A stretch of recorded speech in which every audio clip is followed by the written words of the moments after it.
Visuals. Dark screen with ticking clock, U.S. government seal fading in, then glitching.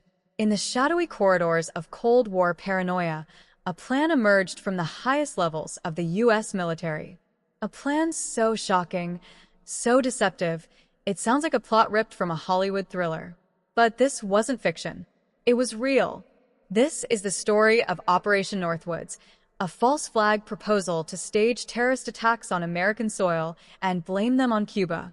Visuals. 1960s Cold War footage, JFK speeches, Cuban Missile Crisis imagery. The early 1960s were defined by tension.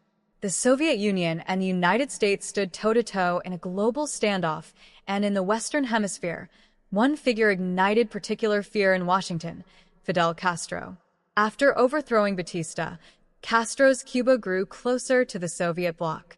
And after the disastrous Bay of Pigs invasion in 1961, the U.S. was humiliated on the world stage. American military leaders were desperate for a new strategy, something that would give the U.S. a justification to invade Cuba once and for all. And that's when the Joint Chiefs of Staff drafted a document that shocked even seasoned intelligence veterans. Visuals, declassified documents, typewritten memos, eerie background music. March 13, 1962. The U.S. Department of Defense submits a top-secret document to Secretary of Defense Robert McNamara. It was titled, Justification for U.S. Military Intervention in Cuba. Inside were proposals to deliberately stage attacks on American citizens and military assets. Here are just a few. Hijack a commercial airliner and crash it, or simulate a crash and blame it on Cuba.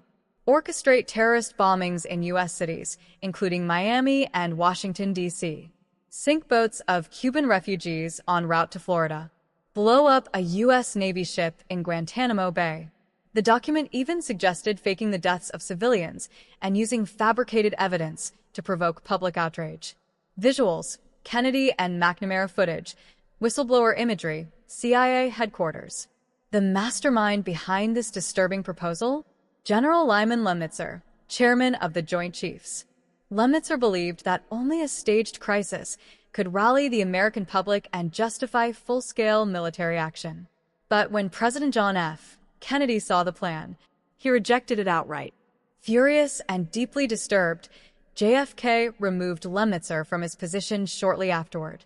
Operation Northwoods was shelved, never executed. But it wasn't destroyed. Visuals, 1990s hearings, NSA declassification, interview clips of journalists. For decades, the American public had no idea how close the government came to turning its own citizens into targets. Then, in the late 1990s, a researcher named James Bamford uncovered the documents through the Freedom of Information Act.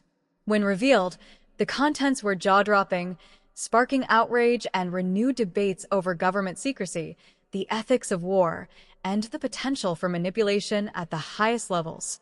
Visuals, 9/11 conspiracy clips, subtle, protests, Capitol Hill footage. Operation Northwoods has since become a cornerstone for conspiracy theorists who point to it as proof that governments can and do consider false flag operations.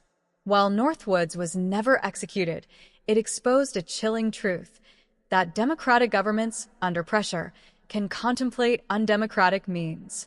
And though we'd like to believe these kinds of plans are relics of the past, history shows us they are always possible. Visuals, fade to black with dramatic orchestral music. Operation Northwoods may have remained in the shadows, but the fact that it was ever written at all should never be forgotten.